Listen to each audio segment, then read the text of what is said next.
আমার মনে হচ্ছে ভালো তৃণমূলের খোঁজ আপনাদেরই সবচেয়ে বেশি। মানুষ তৃণমূলকে তৃণমূল হিসেবেই চেনে।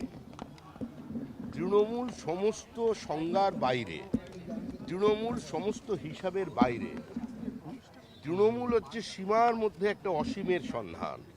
তৃণমূল সম্পর্কে যত কম কথা বলবেন ততই ভালো।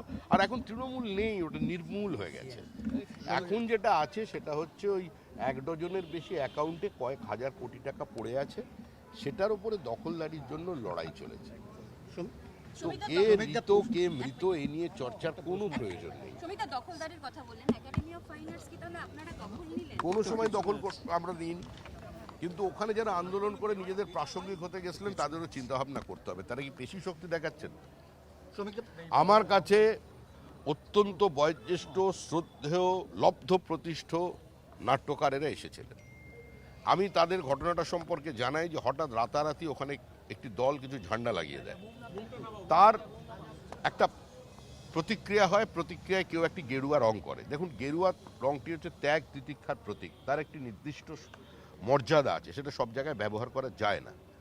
আমি তাদের বলেছিলাম একটু অপেক্ষা করুন, দিন 15 আমাকে সময় দিন। সেটা আমার হয়তো ভুল হয়েছে, একটু বেশি সময় লাগবে, আমি ব্যাপারটা দেখে মিটিয়ে দেবো।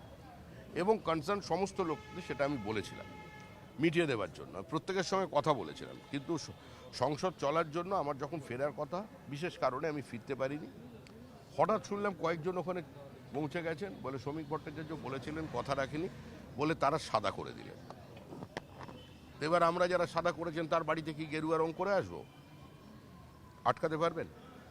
যারা ওখানে গিয়ে বক্তৃতা করেছেন, আমাদের লোকজন যদি কালকে বলে দিই, ভাই যাও ওনার বাড়ির রংটা গেরুয়া করে দাও, আটকাবার ক্ষমতা আছে? পারবেন না। কিন্তু আমরা সে পথে হাঁটবো না, কোনো ওটা আমাদের পথ নয়। এটা কোনো সুস্থ সমাজের সংস্কৃতি নয়। যেভাবে তারা ঘটনাটা ঘটাতে গিয়েছিলেন তার একটা প্রতিক্রিয়া হয়েছে মাত্র, এটা কাঙ্ক্ষিত নয়। শ্রমিকরা পুলিশের উদ্দেশ্যে যে বার্তা দিলেন এবং স্পেসিফিক বার্তা পুলিশ এসে বার্তা দেওয়ার কোনো প্রয়োজন নেই। আমি রাজনৈতিক দল করি, আমি পুলিশের অবস্থানের সমালোচনা করতে পারি, সমর্থন করতে পারি।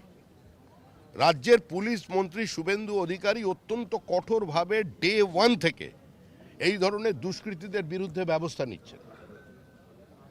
এই ধরনের লুটেরা, যারা সাধারণ মানুষের সর্বস্ব লুট করেছেন, সম্পত্তি দখল করেছেন, যারা বিভিন্ন জায়গায় অশান্তির চেষ্টা করছেন, বিভিন্ন জায়গায় দেশবিরোধী শক্তিকে মদত দেওয়ার চেষ্টা করেছে, তার বিরুদ্ধে কঠোর হাতে তিনি পরিস্থিতি নিয়ন্ত্রণে আনবার চেষ্টা করছেন। আইএসআইএসে জঙ্গি ধরা পড়ছে, লস্করে তৈবার জঙ্গি ধরা পড়ছে।